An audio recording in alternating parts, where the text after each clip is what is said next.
Hello and welcome to the Oxygen Addict Triathlon Podcast. We're brought to you every week by our sponsors, tgstore.co.uk. The home of Gore Bikewear, Gore Running Wear and Aquasphere wetsuits. You can get 10% off with the code OxygenAddict10. PrecisionHydration.com. Leaders in triathlete sweat testing and hydration with multi-strength electrolytes that match how you sweat. You can get 15% off with the code OxygenAddict15. And our 27 podcast charity appeal. Raising money for the family of Rob's friend Mark Moose Mills. The address where you can get involved is justgiving.com/crowdfunding/podcast. I'll talk a bit more about that later on. And the Hokum Half Triathlon. Yep, you can use the code FREEMALET or FREEFEMALET to get a free high-quality t-shirt when you enter. It's a funny code, that, isn't it? I'm looking at it and going, there's lots of E's in there, free male tea and free female tea. It's quite hard to say as well. Yeah. We'll make sure we stick that in the show notes because it's a hell of a phrase to try and spell out that one. That is exactly Hells, how it. are you doing? Are you Rob, all right? Yeah, loving it. It's light. We've made it. I know, we've made it. Talked about it last week. We've made it to the end of winter, although it did actually snow here today. So. Well, this is what I was going to say. You know, we talked the other day about how I had got up at silly o'clock in the morning to go to work and there was snow everywhere, and then suddenly I came outside and That's right, I was like, what, there isn't even anything on the ground. Well, it was almost the reverse today. I got up to go swimming, so left the house at like 10 to 6, and there was a little bit of snow. Came out the pool and I was like, what is this? It was really snowing quite hard and heavy, and blizzard conditions, wasn't it? At about 7 this morning. It really was. It's bonkers, but it has since disappeared in about an hour flat. I went out for a run and was chuffing freezing. Oh, It really was. But all good though, all good to get out for a run in the snow and ankle deep water in places. Loads of the lanes around where I live, kind of, the minute it rains, they just get flooded for just patches of 50 metres. So you're just like, oh, come on, I've got to run through that and then have wet feet for the next hour. It's all good though. I did similar yesterday. It's all good. I got on my bike just to pedal down the road, not very far at all, like 4 or 5 miles. But it was absolutely wanging it down when I left, and I got there. Soaked. Oh my God, I was drenched. And this woman laughed at me because I obviously had my change of clothes in a rucksack and stuff. And I pretty much just like stripped off my waterproof trousers. I think she was like, you feeling a bit better now? I was like, yep. Thanks for your input. Yeah. Thank you very much. Drive on. Exactly. There we go. Oh, there we go. Right, well, do you know what? Let's leap in. Let's talk about results because our sponsors, tgstore.co.uk, came in extremely helpful for me this morning. Hells, there's nothing better than the old Gore-Tex jacket on a cold, rainy winter day, is there? No, not at all. Did it keep you nice and toasty warm? Kept me, I tell you.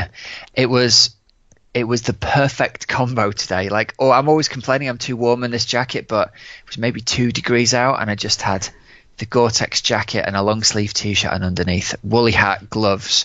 And I was like, this is great. And you know, when your jacket's relatively new and it still beads and it was snowing and sleeting, and I was like, do what you can, do your worst. I'm dry and toasty in here. They've got some really nice stuff on their website, Rob, just looking at it now. Yeah. You gotta have a nosy through and go and check that stuff out. I was trying to remember. I think I've got the Gore Bikewear Element jacket. I think that's the one. And highly recommended from Rob Wilby if anyone gives a monkeys. Well dry on a cold day. So yeah, I've been dead impressed with it. Brilliant. But if anybody wants to check that out, go and check out tgstore.co.uk. You get 10% off with the code OxygenAddict10, and you can also enter the competition to win £100 jacket of your choice by going to tgstore.co.uk/OxygenAddict. Where should we go first with our results, Hells? I reckon go to South Africa. South Africa with Flora Duffy and Richard Murray winning Xterra South Africa. Yes, that is right. So both of them just continuing fantastic seasons. Richard Murray was in action the other. Never had an off season. No, isn't exactly. It? Richard That's Murray. like they were just racing the other week. Exactly. That is it. Really were, and I think, they're just race. But it's really cool, and the pictures look amazing, and it makes me think, come on, I just want summer. It's hard to take in that people are racing in like tri-suits in the sunshine. I know it's somewhere else in the world, but it feels like a long way away from wearing a tri-suit where we are right now, doesn't it? Absolutely, yes. I did order a skin suit, Rob, last night.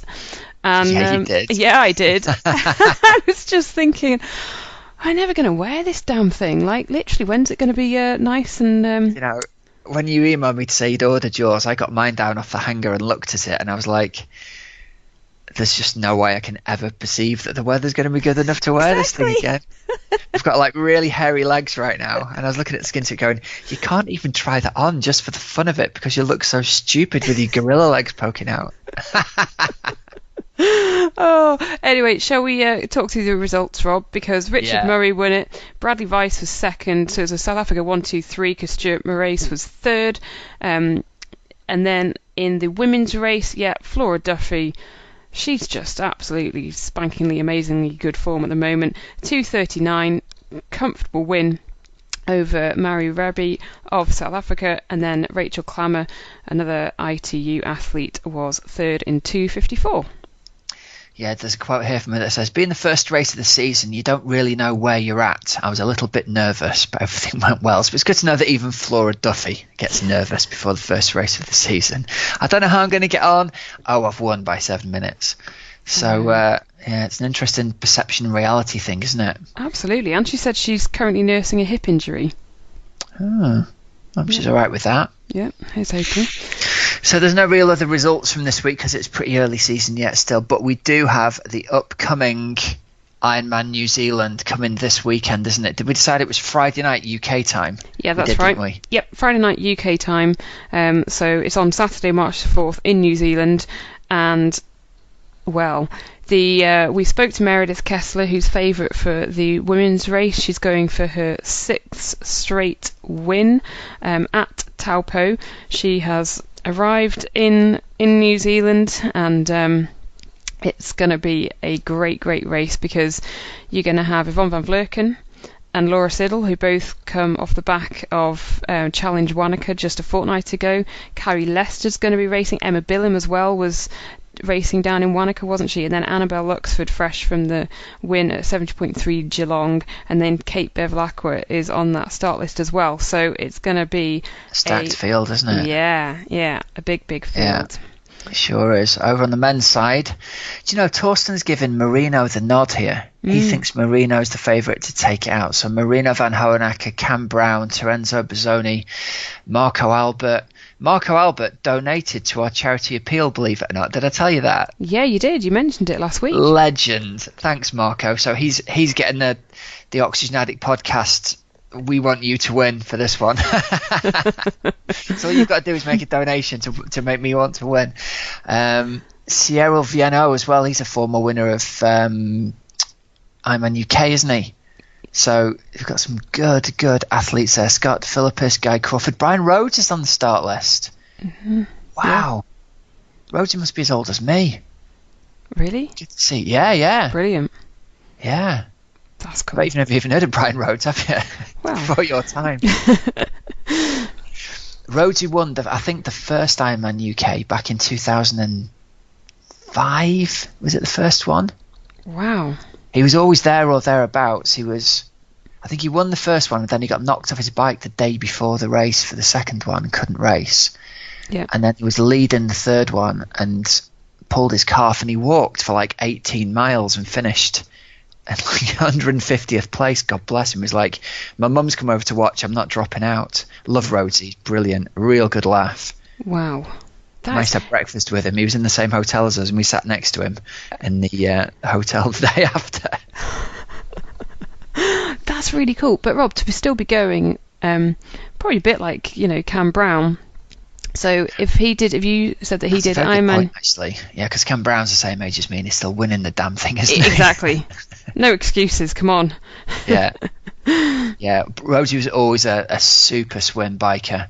So it'd be great to see if he's in shape and he can mix it up with the boys on the front. He can definitely shape the race, even if he's not in the form to win it. Interesting. Yeah. I reckon. Who do you fancy for it? I don't know. I want to see how Cam Brown goes again. I think he's got a mental lock on this race. I Exactly. think form-wise, you'd go, well, Terenzo's the guy in form. He's had 2 amazing races in the last 4 weeks. Yep. But I wonder whether there's an element of, and I don't know this, but Cam Brown's mentally got the race locked up, hasn't he? And anyone who's ever been down to challenge him has come away empty-handed. He's like the Muhammad Ali of that race.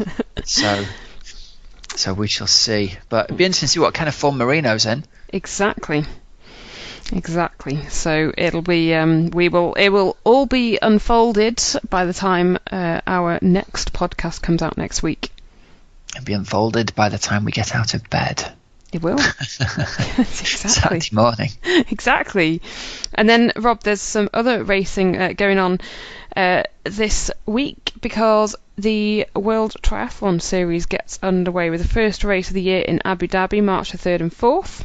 That's right. Yeah, I've got a couple of guys racing the age group race, actually. Oh, have they? Looks like it'd be a good battle, actually, in the men's race, this, doesn't it? Particularly. Yeah, because we've got double defending champion Mario Mola, 5-time world champion Javier Gomez, both racing in the men's race, and Gomez hasn't raced on the ITU circuit since breaking his elbow.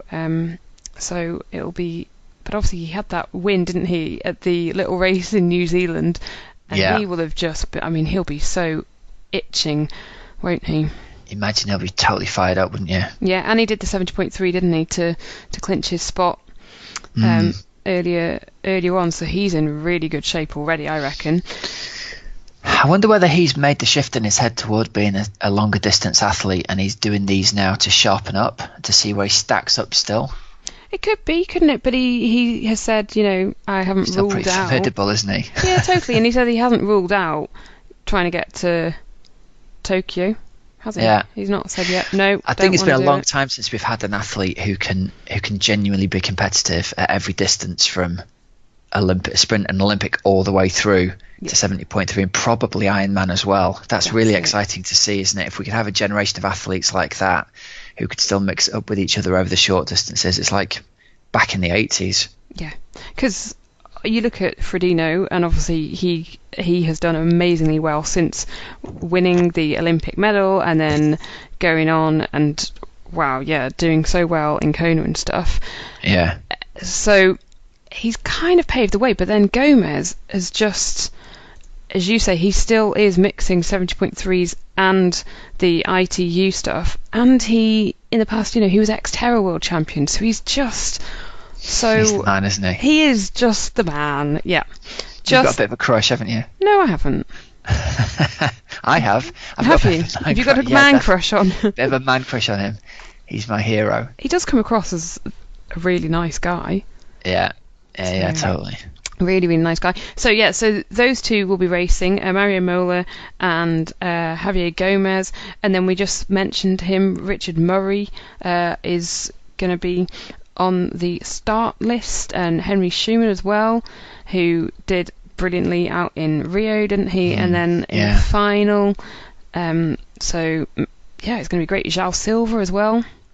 That's in the men's I think the days race. are gone, aren't they, of people rocking up to an early season race and not being in good shape. So it'd be interesting to see how this all plays out. Yeah, I guess there's no point, is there? Because they've got to select which races they do to get enough points. On the women's side as well, Rob, it's obviously there's no Gwen Jorgensen as she's pregnant this year, but Jodie Stimson, who won last year, is going to be back. I think I saw a tweet from her earlier in the week saying something along the lines of, I always get that pre-race, when I'm heading to the airport, have I got everything? It's like, we all have it, haven't we? No, not just us. Not just us at all.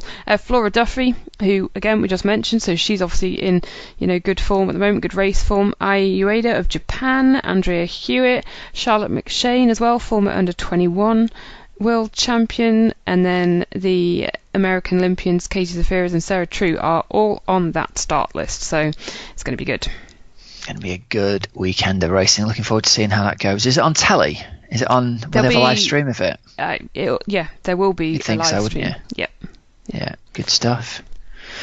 All right, cool. Well, that's the results and upcoming races for this week. Then, shall we jump on to a bit of Coach's Couch action? Yes, and just before we do Coach's Couch, Rob, we should just let people know that our interview this week is with the 70.3 world champion Tim Reed. Great guy to catch up with, so we will be hearing from Tim shortly.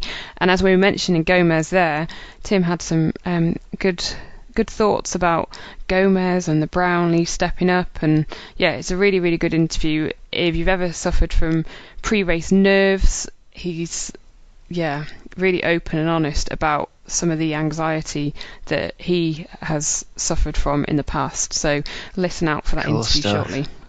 Yeah, it's good to hear professionals talking about that, and for everyone to remember that it's not just us normal people who have to deal with those problems. It's possible for people at the very top end to deal with them and deal with them extremely effectively as well. So it's a really good interview, that Hells. Good stuff. Right, so Coach's Couch this week, we're sponsored by our charity appeal, which is going to be open until the 15th of March. Now, the charity appeal is, as we mentioned earlier, raising money for the family of a friend of mine, Mark Moose Mills, who died last summer. We're currently, Hells, we've raised £510 at the moment as it stands, which is awesome. And I'd love to see if we could get it above £1,000 by the time we close it on the 15th of March. So I want to say a big thank you first up to all the people who have already donated. I had a bit of a nightmare with the original page closed. Yes. So on that one, we had James England and Marco Albert both donated. So thanks very much for that. Your donations are safe, guys.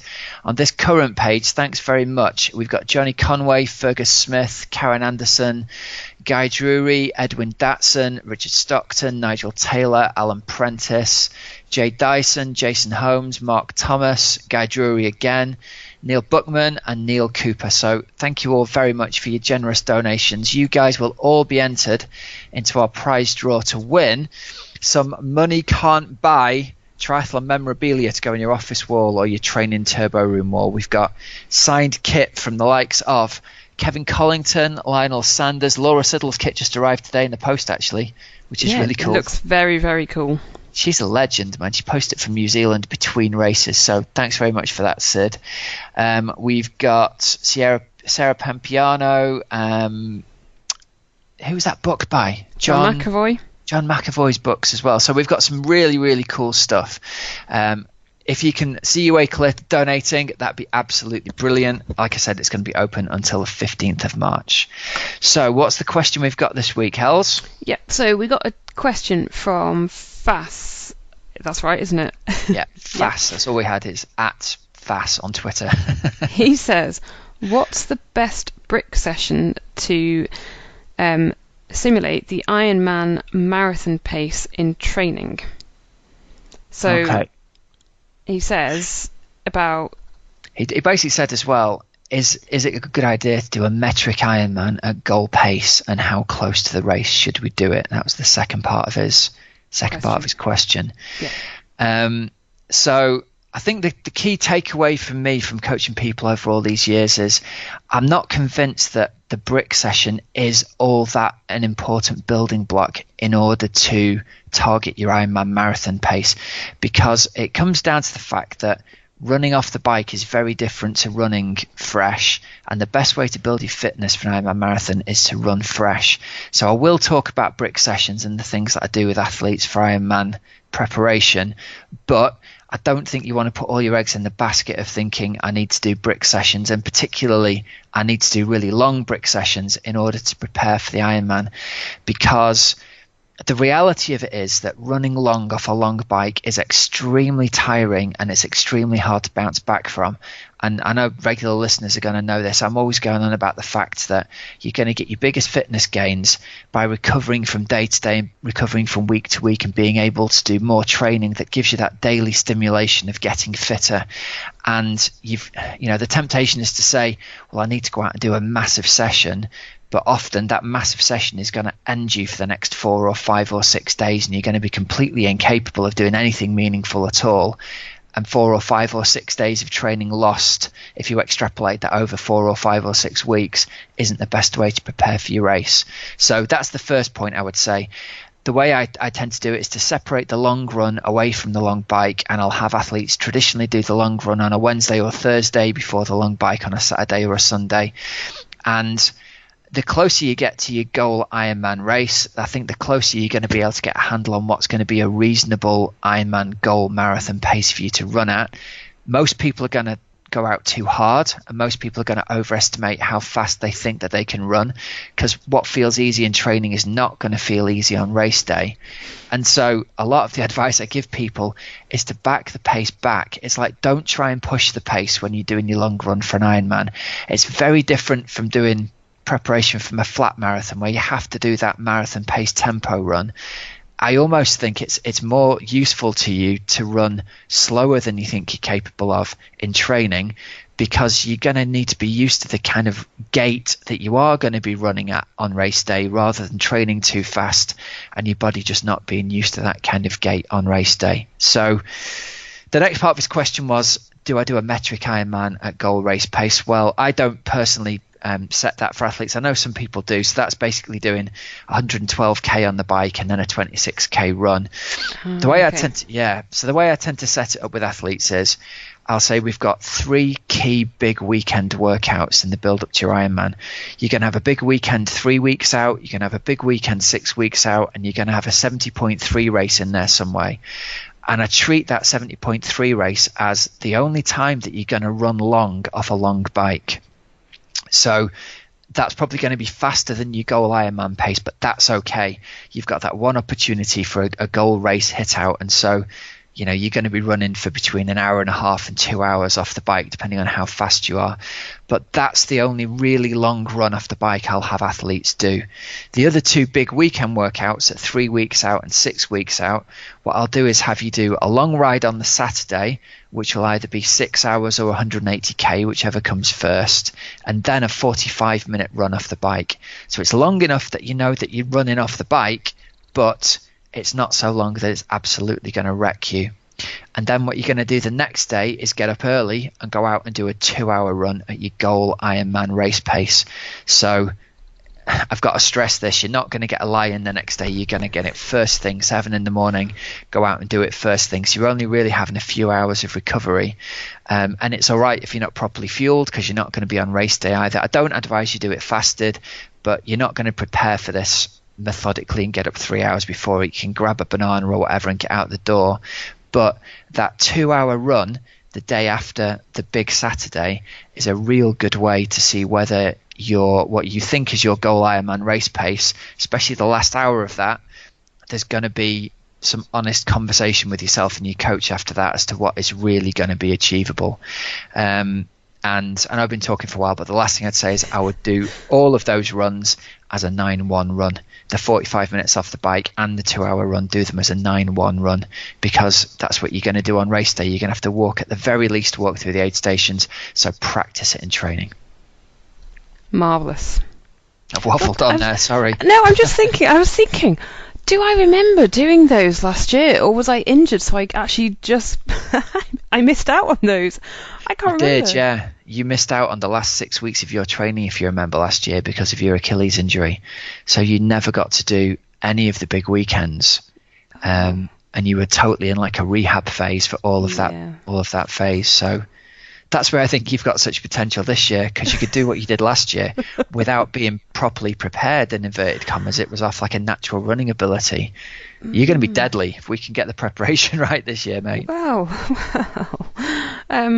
Yeah, I was just thinking, I don't remember that horrendous weekend. I remember it maybe the year before when I was doing a more 70.3 stuff, and I remember you had me do a 50-mile time trial on the Saturday, and then I went and did the Snowdonia half marathon on the Sunday, and oh my god, it absolutely. Yeah, but let's be clear, I didn't schedule that. You said to me, this is what I'm doing. I maybe yeah, I would have said, Okay, one of Helen's harebrained ideas. Okay, let's see how that feels. I would have said I'm doing the run, and then you probably were like, well, you're not getting away with not doing a bike, so you're damn well doing a bike too. And yeah, I actually hated you on the last couple of miles of that run.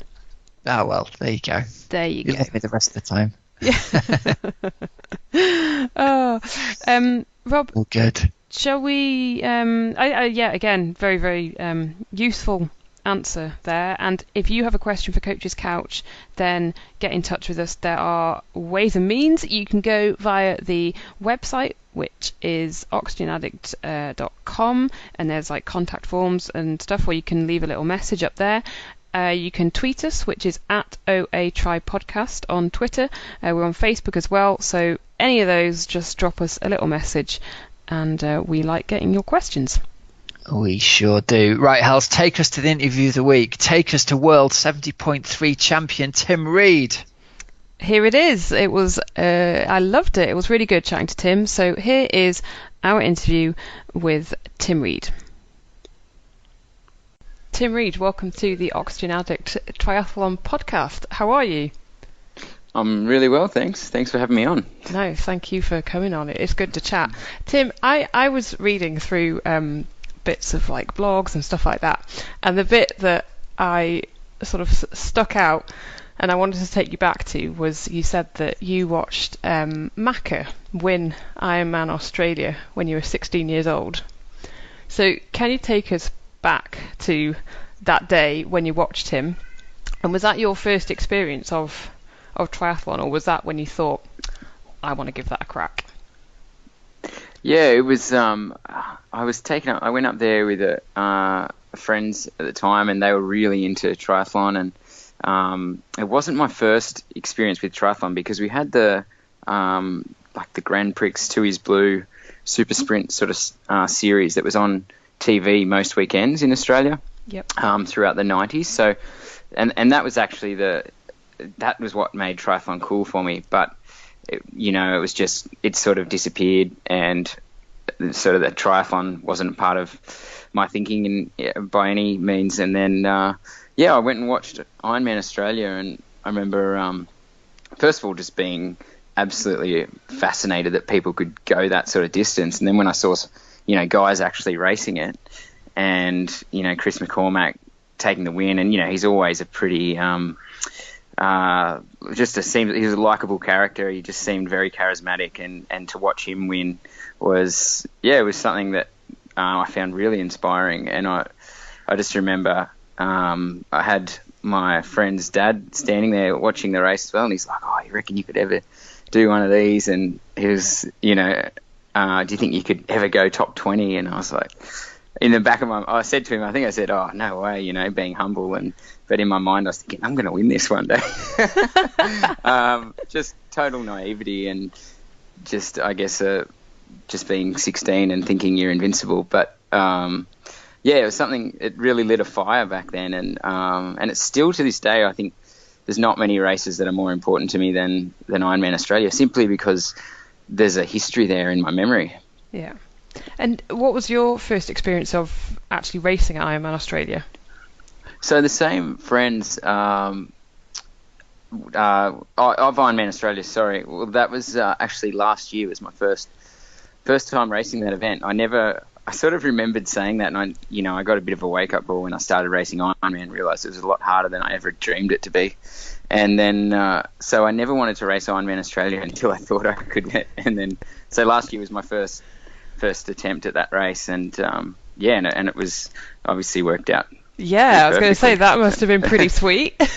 Yeah, it was pretty sweet. I mean, it looks good from the outset. Debut at Ironman Australia, get a win, but there's a lot of failures on the way to get there. It's just I did them elsewhere where not everyone was watching.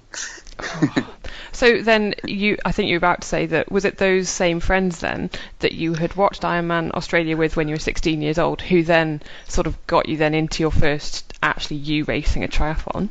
Yeah, so when I finished school, still I started, doing a bit of jogging to try and stay fit, and I think, and then they basically signed me up to Ironman New Zealand. I got talked into it, and we had something like 6 to 8 weeks to train for it. I got a bike, and it was just completely underprepared, but just really in it to just have fun and get around the course and see what it's all about. And but still, to this day, I think the most satisfying race I've ever done, because I had no comprehension that I would be able to cover that sort of distance, and to get through it was just, pretty amazing moment in my life. Really, it opened a lot of doors. I was like, oh wow, so I couldn't do that. I could probably do other things, and it was a big moment for sure. But and then I don't think I really did much triathlon for a couple of years after that. I was still staying fit and started doing a little bit more training, but it was just it was sort of a one and done, like, let's just do this challenge. Yep. And then later on I got into racing shorter distances, and, gradually over 10 years went back to racing Ironman more seriously. That's kind of cool. So you had that moment that a lot of age groupers have, that, right, well, I'm just going to do this as a challenge and see if I can.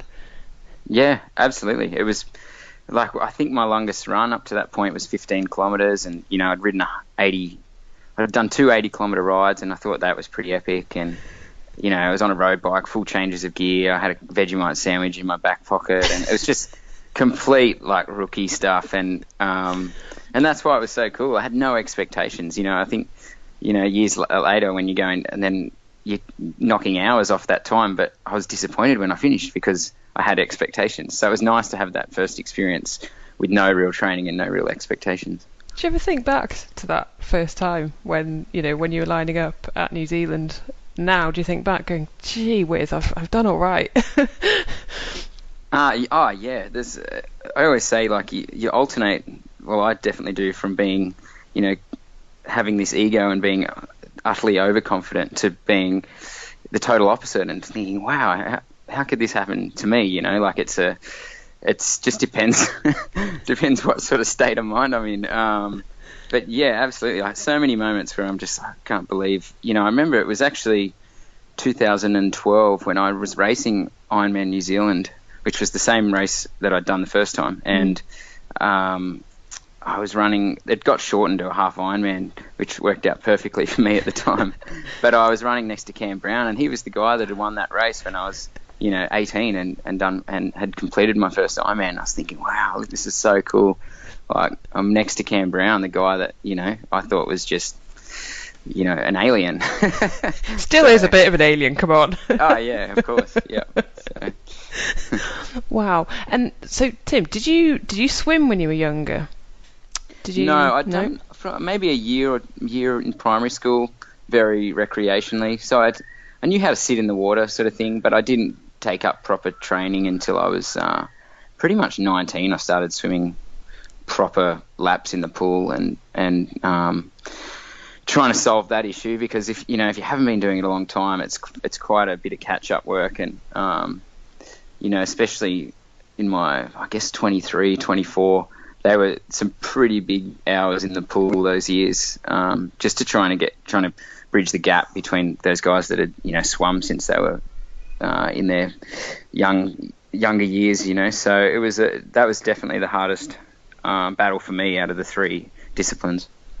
And again, music to many people's ears, because for a lot of age groupers, swimming is the hardest bit. And wow, that's real proof that actually you can go from pretty much being a non-swimmer to a world champion, but you've got to put in so much work. So I mean, how much would you have been swimming then when you were like 23, 24? Well, I just remember, I can recall doing swim blocks where it was just 30k a week after week, double swims, a lot of days, and just totally mind-numbing sort of work in the pool. And given that I realistically only swim probably 16 to 25 kilometers a week now, it was far more than I ever do now. But I just needed to do those blocks to bridge back some of the gap between myself and competitors. And it was. It's funny even looking back at it. I don't know if I could do 30k weeks now. I don't know if I could handle it mentally. But at the time, you're so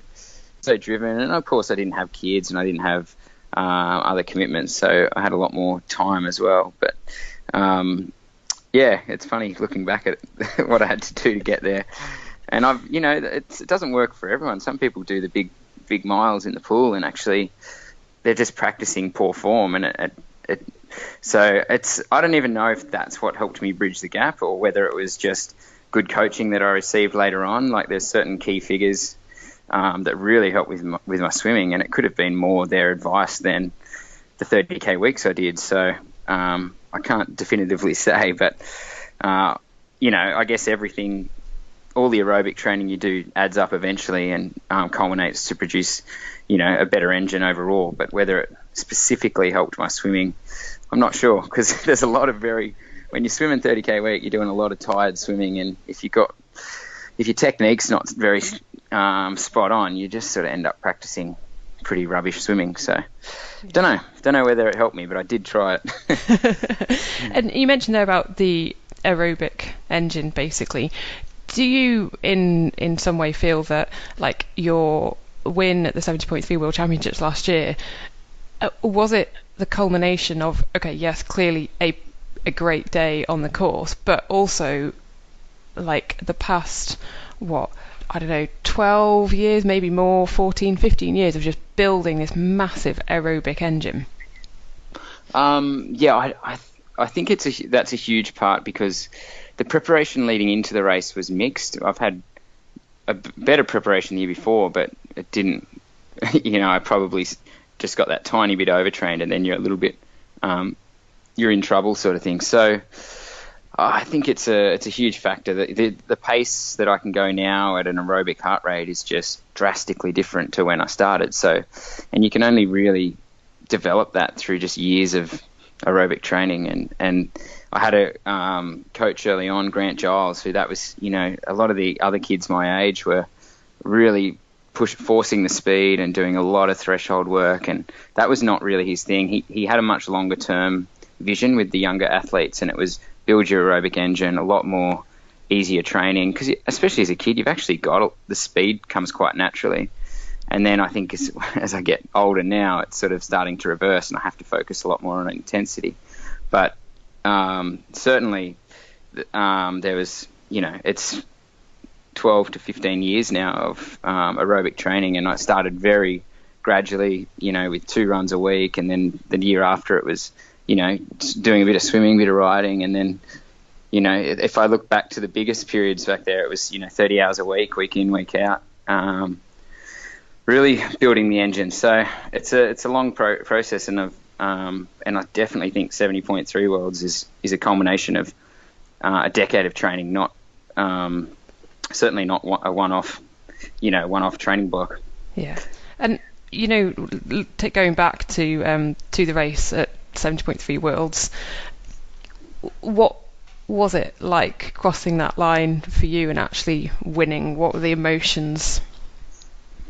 Yeah, it's funny. I was riding with Sam Appleton today, and we're talking. He just won Geelong 70.3, and we're talking about how sometimes when you've got a race won, it's a little bit of a letdown when you cross the finish line, because you've known for maybe 3 or 4 kilometres that you've got it in the bag, and you sort of think, you just have a smile, and it's a good feeling. But it's been a good feeling for a lot of that run, whereas something like 70.3 Worlds is just an emotion overload, because I didn't know that I had it won until the last second of the race. And so that moment was just, it was, all encompassing, just utter relief and, almost disbelief at the same time.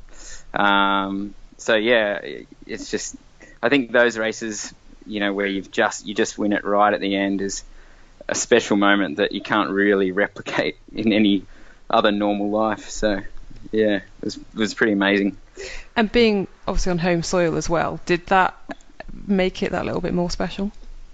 I don't think I would have won if it wasn't on home soil, to be perfectly honest. It was I was completely dead on my feet, with 4 or 5k to go, and I had so many people I knew and so many other people just yelling at me to get back to Sevi, and I just got goosebumps as the crowd got more and more dense, and it definitely gave me another kick of adrenaline, and I was able to, I feel like that was the biggest difference between me being able to bridge up to him and sort of blowing, like, I guess, destroying his confidence a little bit towards the end, and giving me that edge to sneak away right at the end.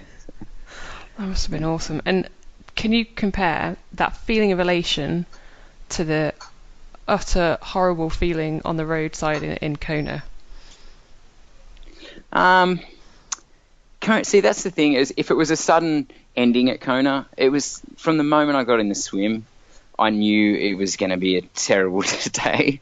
So I guess I was, even in the water, I was like, no, this is, it's the worst attitude you can have, because you've just got to, things can come good. And I just kept that in mind. I tried to keep telling myself, you'll come good. And then as soon as I got on the bike, I was super lethargic, and, I was disappointed, but at the same time, I knew going into it that I was, the training wasn't really sparky in training. Things weren't flowing like they were going into 70.3 Worlds. I was concerned that I'd tried to hold form for too long, because I'd been really fit since early August, and that's starting to push the peak of your conditioning for too long, and it's never worked out for me for that sort of period. So it wasn't that disappointing. I later on, I was, when I was watching the race, I was watching all the other pros slogging it out who were having bad days. That's when I was a bit really annoyed at myself and a bit disappointed that I'd pulled the pin so early. But at the actual time, like waiting for a car to pick me up, I wasn't. I just wanted to get out of there and go get some sleep, which I did. As I got in the car, I fell asleep. So, yeah, it was definitely a contrast, but that's sort of, I've learnt with racing, you're pretty much at the top of the mountain or the bottom of the valley. There's not much in between. And do you think, Tim, going into Kona this year then, will you have to perhaps change your, I don't know, not tactics necessarily, that's not the right word, but like the plan, the approach, so then you don't have that, you're not carrying the fatigue into it? Yeah, absolutely. I think the key sometimes is not actually getting fitter and doing more training. It's about being less fit at the right time. And so starting my Kona build later, and probably not being at absolute peak conditioning for 70.3 world champs. I know some guys have done it or can do it, but I know my body, and I know how I work emotionally as well, and I find it really difficult to stay, to focus on two races which are 6 weeks apart. I like to so Kona will be the sole focus, and that makes it not the sole focus. Sorry, I will be going to 70.3 Worlds and trying, doing my best, but the prep would have started later, so I'll be at a completely different phase compared to where I was last year. More of a strength endurance phase. Probably won't have that really top end speed that you have to get, and because it just doing a couple of weeks of that and extra recovery, it really takes out of my Kona build. So we'll wait and see. But the plan will be just to be a little bit less, to have a bigger break in the middle of the year and start the build for Kona a little bit later than we did last year. And in a way, knowing that that's going to change, does that keep you motivated for it?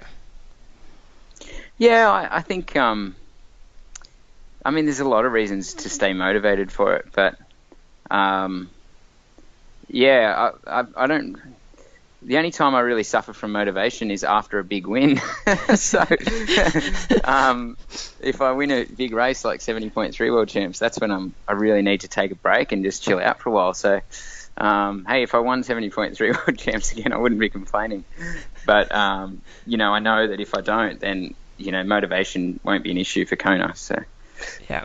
There's some special guys, like I'm always in awe of guys like Sebastian and Frodeno, and these guys who can win at 70.3 World Champs and then still back up several weeks later for Kona and have a fantastic performance. But at the same time, I also think their racing demands aren't as year-round either, so perhaps they can keep that energy and that peak performance for that time of year, because they're not trying to do it fit in an Australian season as well. So that's something to consider as well. I don't know. We'll give it one more crack trying to do both seasons, but if it doesn't work out, then we'll have to think about shortening the Australian season in the following years.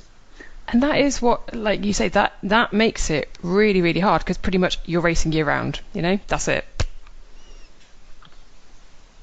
Yeah, I mean, it's different. Matt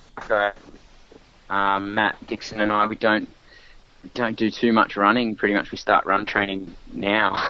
I mean, when I say run training, I'm still running, but we don't do the mileage that I do for 70.3 world champs or some of the bigger races until later in the year, just to avoid injury and really work on my cycling and swimming. So so it is, but you're right. I mean, we've sort of worked that out over the last couple of years, but definitely before that, I was trying to win every race, and I still do, but with a really big training block going into each one, and we worked out that by September I was completely exhausted. So yeah, it's about managing it and taking the opportunities when you can, but also I think this year especially we're including a lot more weeks of pretty much nothing, just hanging with the family and getting organised with other parts of my life. So yeah, it's a balance to get that rest and racing working together. Tim, you mentioned about balance there, and that you're going to plan a little bit more easygoing time. I was wondering about the whole balancing things as an age grouper, because didn't you have weren't you doing about a zillion jobs and uni, and then trying to fit in all your sessions? And how does that differ now to life as a pro and trying to fit in your family and friends and everything else? Yeah, I think it's easy to look back at when you're in it at the time. You always think, oh, this is the most hectic time of my life. When you look back, you think, oh, maybe it wasn't that bad.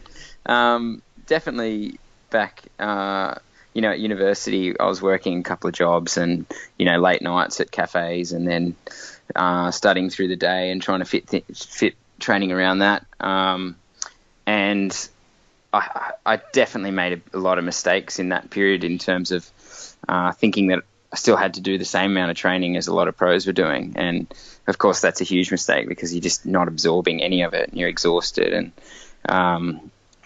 so I feel like my results were always never what they should have been during that period of time, simply because I was doing too much with everything else going on. But the great thing about doing it for a long time is you learn to listen to your body. And now, life's still busy because we've got kids and my wife works, and there's a lot going on. But definitely, there's still more recovery time than what there was, when I was an age grouper. So, and that's the biggest thing. I don't think I'm actually not doing that much more training than when I was quite serious in my early to mid 20s. So it's just the big difference is I absorb it a lot better, partly because my body's so accustomed to it, and partly because there's just more recovery time. So. Are you good at actually recovering on recovery days, or do you allow the odd cheeky bit of tennis to sneak in there?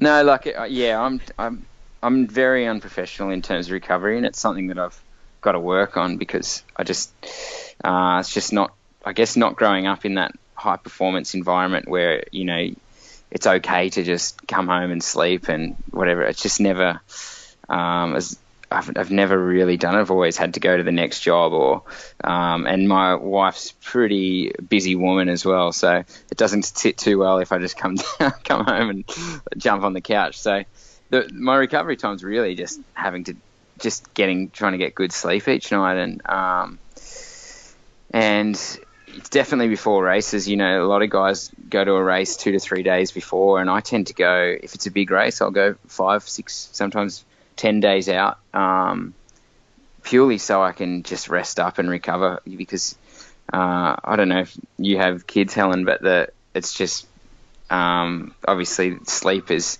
pretty unpredictable, and so that's just the biggest thing I can do when I'm when I'm before a big race is just make sure I'm getting, 8 hours a night, which doesn't always happen. Yeah. But yeah, you're right. I'm not great at doing the right thing with recovery, but it's something that it's one easy way that I can improve, I think, in triathlon, and that's something we're focusing on this year.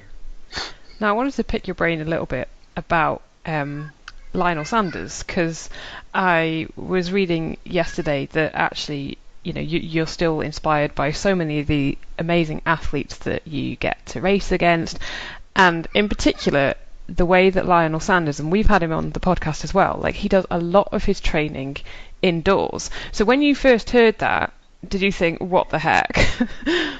I think when I first heard a lot of things about Lionel's training, I was like, what the heck? I just find him I like interesting people in the sport. I think he's super honest for one, and he actually tells people what his training is and how he's feeling, and you don't see that too often. Everyone's sort of answering questions the same way, and I just find him very interesting as a person and someone who's actually, really lived their life and made a lot of mistakes along the way and is prepared to try something completely different with his training. He's not coming in based off, this is what this person's doing. He's just finding what works for him. And I feel in some regards where we've done the same thing with our training, it's probably quite different to what most other pros would do, even if it is opposite ends of the spectrum in some regards. But yeah, and I find it, I just look at some of the things he's done and does, and tried to adopt some of that into my training around the bigger races. I couldn't do it year round. It's very different. I've been doing triathlon a lot longer than him. There's a lot of other things going on in terms of, kids and things like that. So it's just not, I don't have that same sort of unquenchable drive that he seems to have, but I did have that, 5 years ago, 6 years ago. It's just that I think things moderate a bit when you've done it for quite a while. But I envy him for it, and I still get inspiration out of seeing how much he will do to train harder than anyone else and all the rest. So there's so many guys that I get inspiration from, but I particularly enjoy the more interesting characters. There's other guys like Josh Amberger and who just think of things, look at things quite differently, and quite honest sort of people. They're not everyone's cup of tea, but they're the guys that I find quite interesting in the sport, and the guys that are racing well too. It's just easy to pick their brains and see what they're doing and try and test a few of their methods and see how it goes. And if it's it's easy to just go off the textbook way of training and how a lot of the guys have done it in the past. But I think the game's really changing.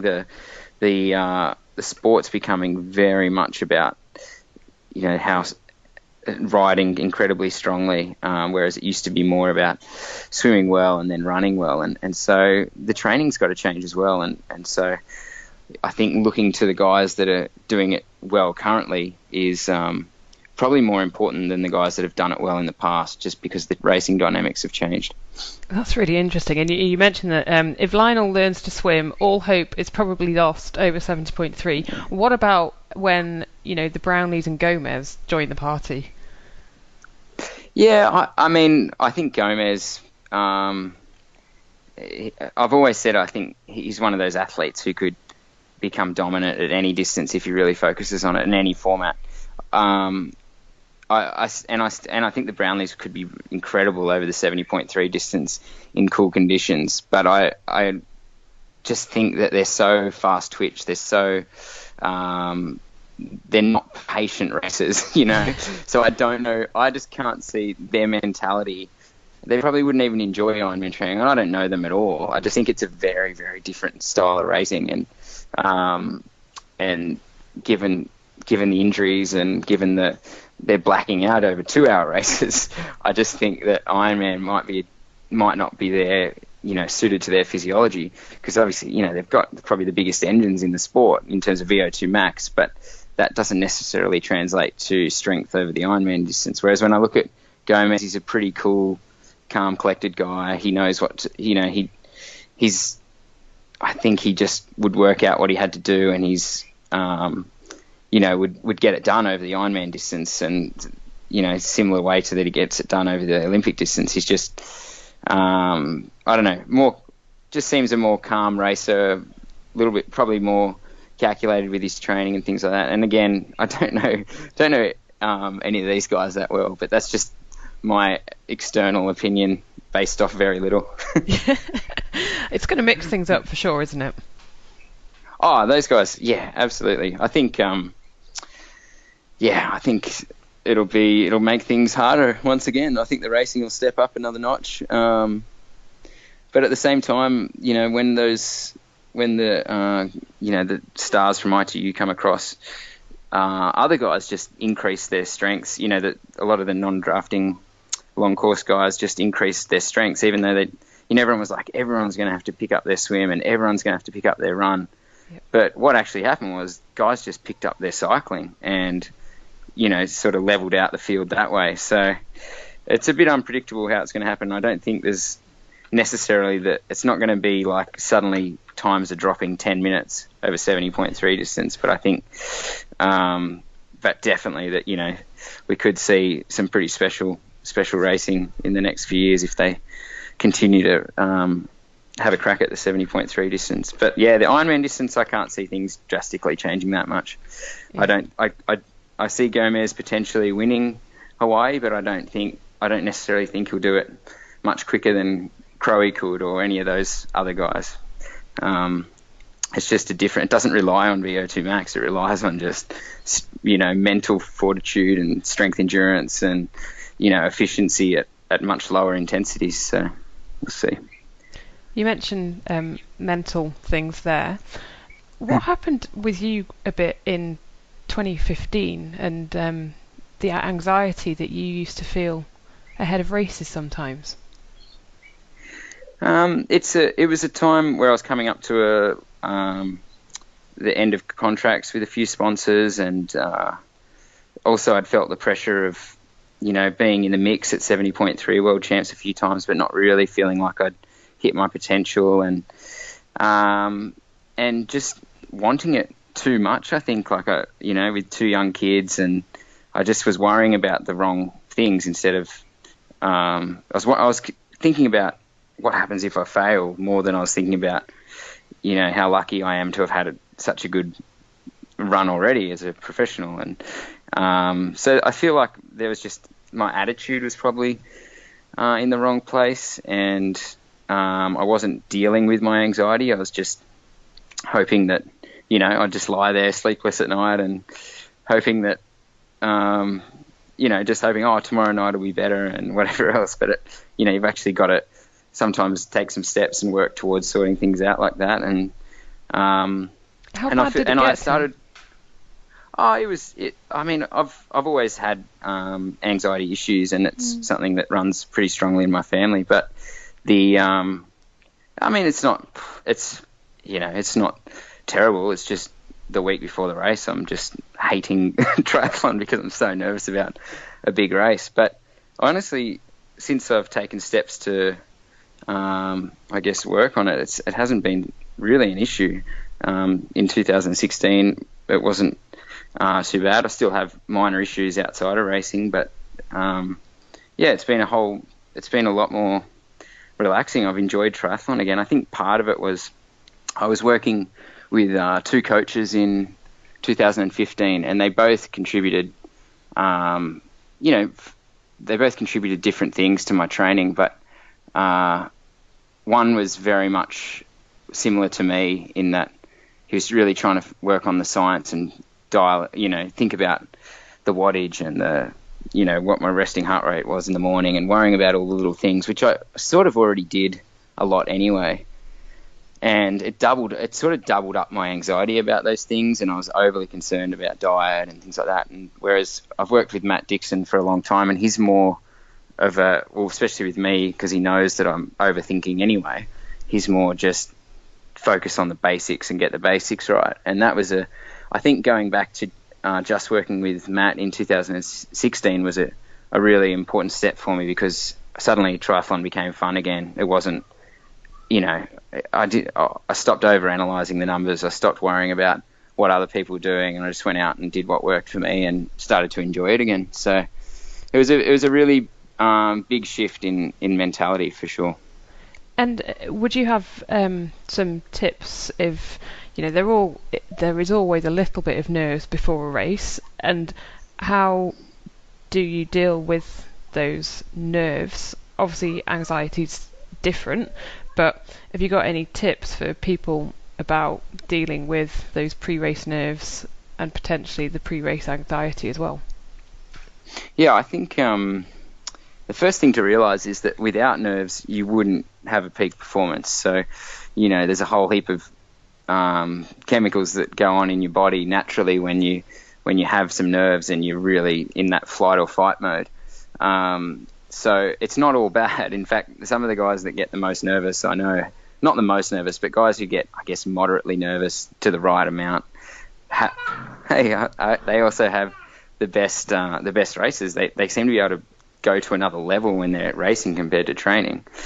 And so first of all, acceptance that it's a good thing at the right amount. And then for me personally, to stop it getting to a level where it becomes detrimental, I just started doing mindfulness training, sort of really pretty minimal because I was a bit of a skeptic. And then, 15, 20 minutes a day, and it's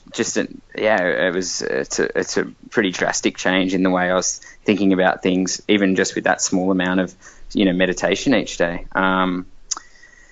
And for people that are really suffering bad, I think another tip would be to just race a lot. Go out and don't do one Ironman if you know you're going to get completely nervous and your stomach's going to shut down and you'll have nutrition issues all day.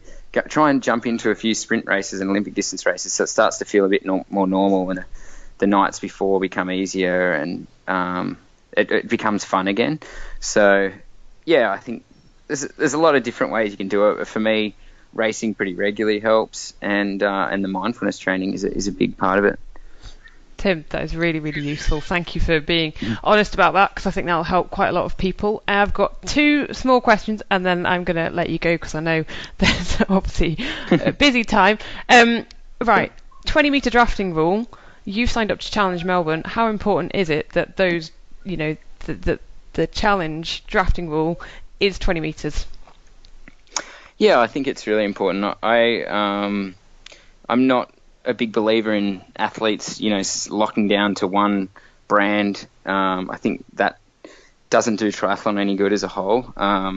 Obviously, I'm extremely grateful to Ironman, and I love the Ironman racing. It's not brand rival for me. It's just one rule change that I feel should have been made with non-drafting races a long time ago, and it just hasn't happened. So when Challenge Melbourne, it didn't really fit that well with my plan, but when they said they were going to do that rule, I thought, well, I better put get on the start line to what I've always been saying and support the rule. And so I'll go down and do Challenge Melbourne. I mean, it's a race that typically I would do a race in the US at this stage of the year, but Melbourne's an unreal city. I've heard the race is fantastic, so it is something I'm really glad to do, and I hope that once again we'll see that the rule works very effectively, makes for a fair race, and then we can hopefully adopt it in more races. But at the same time, I also don't think we need to have all races as 20-metre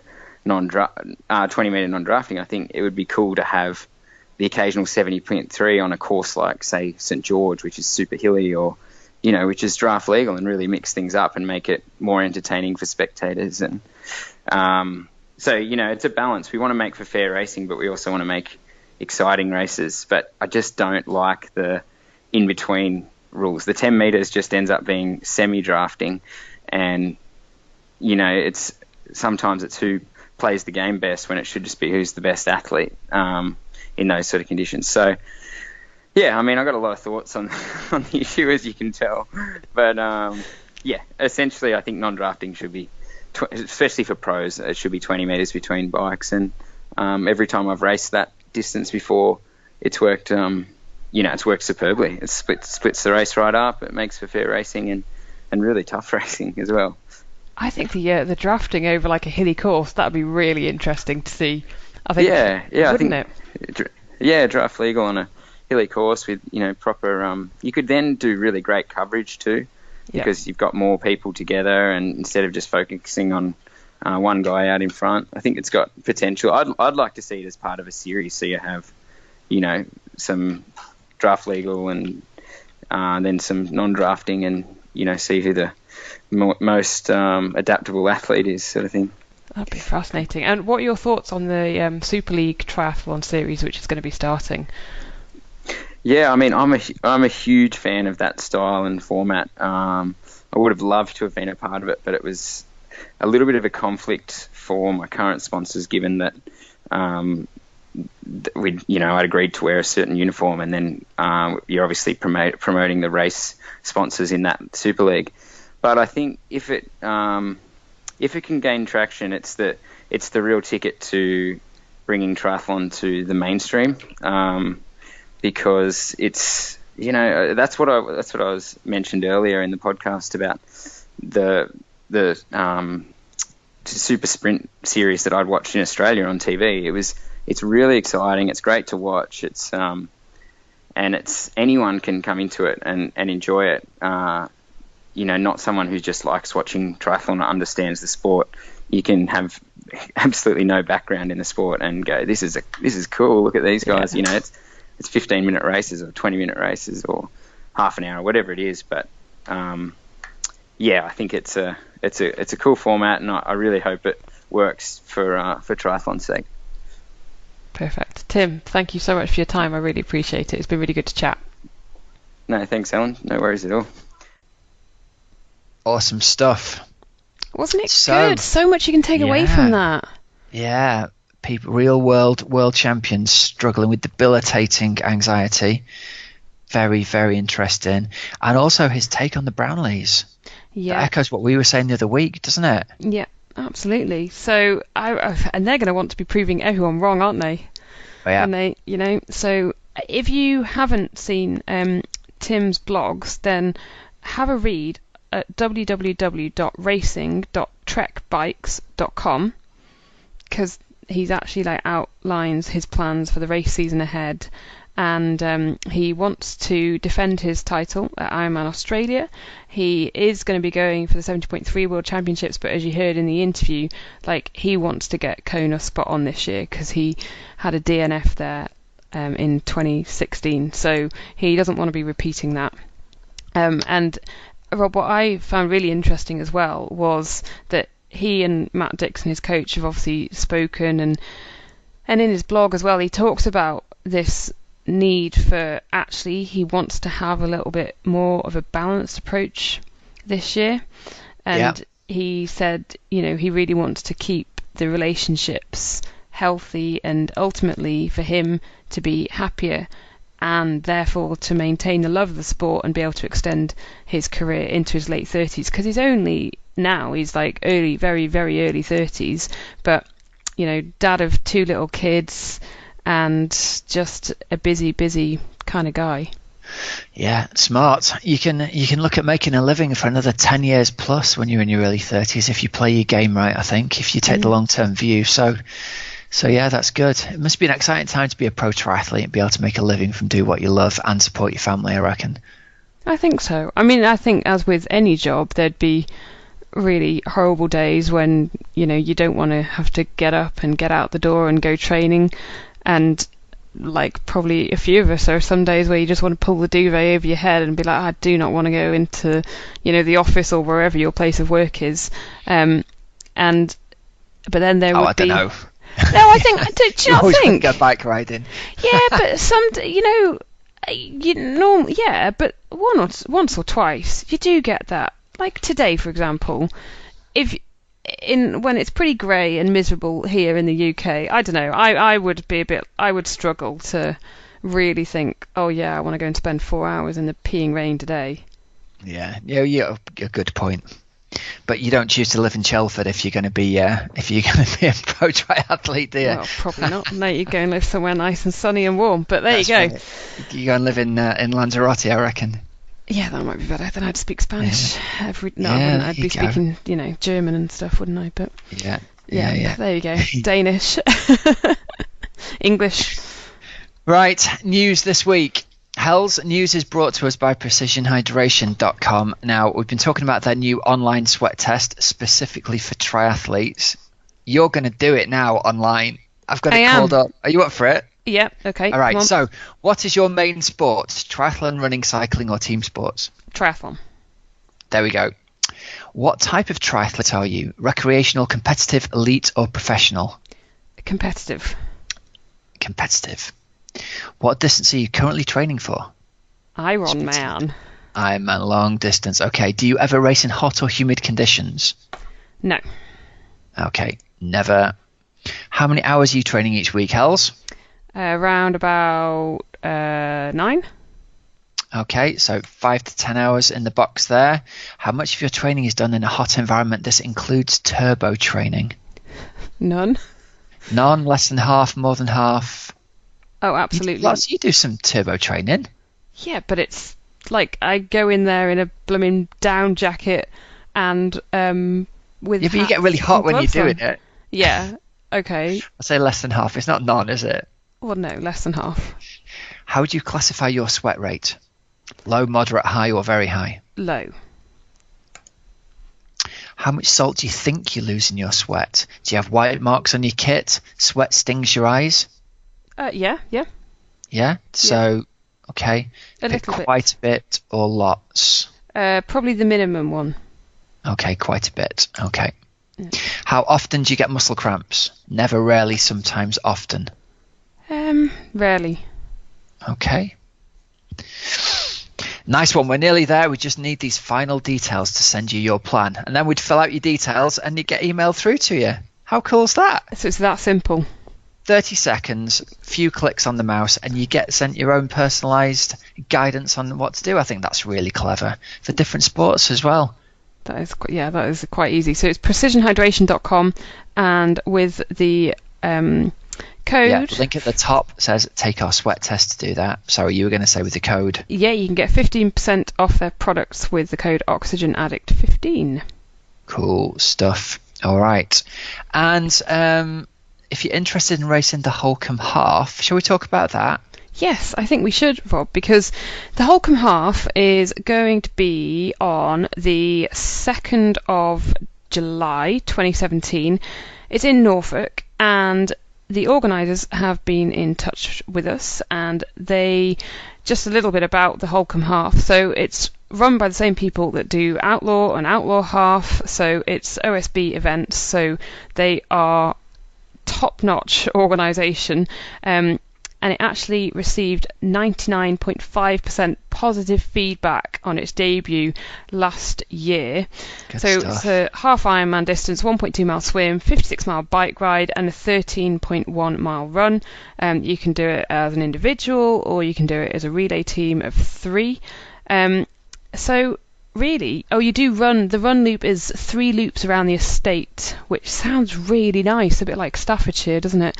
The bike is just 1 single loop, and the swim and all the transitions and all of the run is within the grounds of the Holcombe estate. So it's a great race, and if you would like to enter it, then listeners to the Oxygen Addict Triathlon podcast, if you enter it, you can get a free high-quality T-shirt by using the code FREEMAILT, all in capital letters.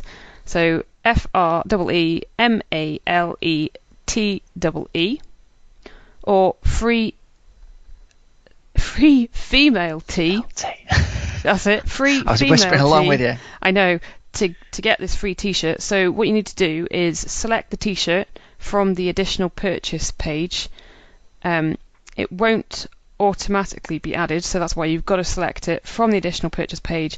But then when you do add it and you type in that code, there will be no cost. So you can select your size and you just enter that code, free male T or free female T at osbevents.com if you are going to enter the Holcombe Half. Nice work. Right, so big news of the week. Yasmin Muller smashes the Zwift record. This is insane, isn't it? Isn't it incredible? So we mentioned it last week because she was partway through, and she's been pedaling for most of the week. Well, she basically covered. She rode continuously, Rob, for 62 hours, covering 62 hours. Yeah, 62 hours, covering 1,135.9 miles. And climbing 7,500 meters. She set a new distance record on Zwift, smashed the previous record, which was 1,010 miles, and it had taken the male rider 72 hours. Wow. Isn't that amazing? I think even supporting somebody through that's going to be knackering, isn't it? Yeah. And I've got the pictures up here. You know who supplied her hydration salts? Precision Hydration? That's right. Yep. That's really cool. Yep. She's having the Precision Hydration 1000 tablets there. That is it. Yeah. So I just think that is absolutely remarkable. And she is using it to prepare for the Land's End to John O'Groats record in September. Cool stuff. I wonder how much she's going to take off that. Well, so the person who currently, we've mentioned Bridgetown Bikes in Staffordshire before. So Lynn Biddulph, who works in the shop, it's her record at the moment as it stands. Oh, okay. Yeah, so there you go. So, yeah, check out a little bit more. Yasmin's website is duracellbunnyonaBike.com. I like that. It's good, isn't it? Other news this week, Rob, just one quick line that I saw for you is that Ironman World Champion Daniela Ryf is going to start her season, or she's going to do her first Ironman of the season at South Africa. Right. Interesting. Yeah.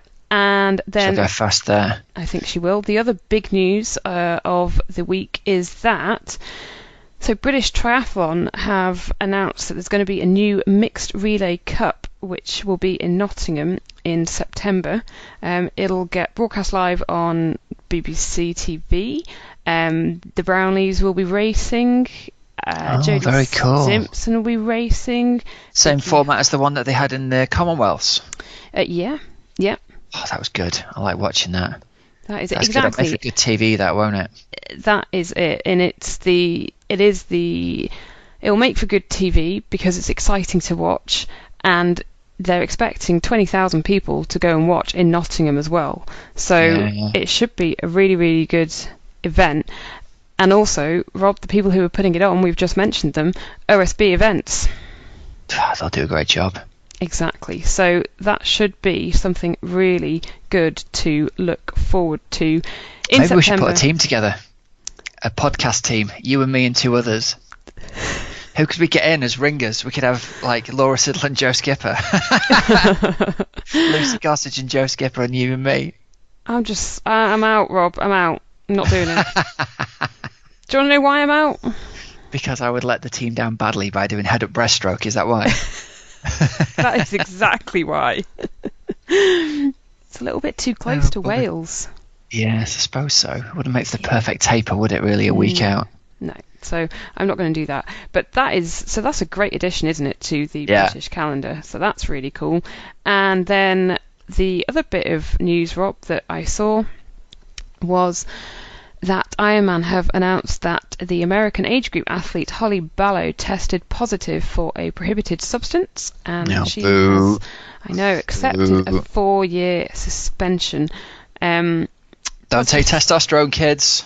She tested positive at Ironman Texas in May last year, and both her sample was tested positive for testosterone. Let's not talk anymore about it. I ate all that rubbish. There you Let's go. talk about the I positive just stuff. thought I'd put it out there. But Rob, what the bit which, she won her age group there. So in Texas. So obviously that result has been nullified, and then yeah, as you say, let's just not talk anymore about it. Let's move on. Do you know what? If you're a doper, you're not getting mentioned on our podcast anymore. We want cool people on. We're having a news ban. We're having a Fancy Bears news hacking ban. Well, there you go.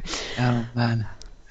Right, what you got planned for this week? What you got going on? Oh yeah, Rob, this week is the Open 5 in Shropshire. Oh sweet. Oh, that'd be great fun. Yes. Or it'll be freezing cold and we'll get lost with hypothermia on the top of the Mind. I think I might get hypothermia on the top of the Mind. However, people have pointed me now in the direction of heated gloves and heated feet warmers. If only I'd mentioned that to you once or twice over the past 5 years. Well, I know. No, what I will do, I'm not going to order any because not this week. There will be no need to use them in March time, I swear. No, I've still got some hand warmers left from... Sorry, everyone. Helen has just cursed us to the worst March. You're like the opposite of the groundhog. No. I still have enough hand warmers to get me through March. Good. You know, the safety things, the amazing... the little things, yeah. Those lifesavers in Canada. So they will be going. Make sure you got some of those with you in my gloves this weekend. So that is Sunday, which should be. I can't wait. I'm doing it with a friend, and she says that she. Well, basically, I'm rubbish on a mountain bike. I think she's been having lessons. This doesn't bode well for me, does it? Yeah. But she says she's a cripple at the moment, still running. So we're just gonna have a nice day out for 5 hours.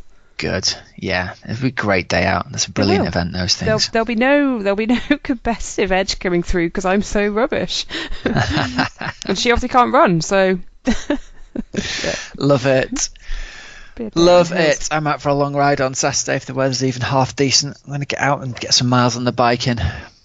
Nice. All good. All right, we better wrap this up, I think, mate. I think we should. Just a quick reminder that if you do want to enter the Holcombe Half and that T-shirt, it's free male tee or free female tee at the checkout. It sure is. And our other sponsors as well. If you want to go over and check out precisionhydration.com, the code OxygenAddict15 gets you 15% off. At tgstore.co.uk, you get 10% off with the code OxygenAddict10. And if you head on over to our charity appeal page, it's justgiving.com/crowdfunding/podcast. And for every £20 you donate, you get a ticket in the draw to win some cool signed triathlon memorabilia. So listen, everyone, thanks very much for listening. We'll be back next week with news from Ironman New Zealand and who knows what else as well. So until next week, I'm Coach Rob Wilby. I'm Helen Murray. You've been listening to the Oxygen Addict Triathlon podcast. Thanks very much, everybody, and we'll speak to you again next week. Bye now.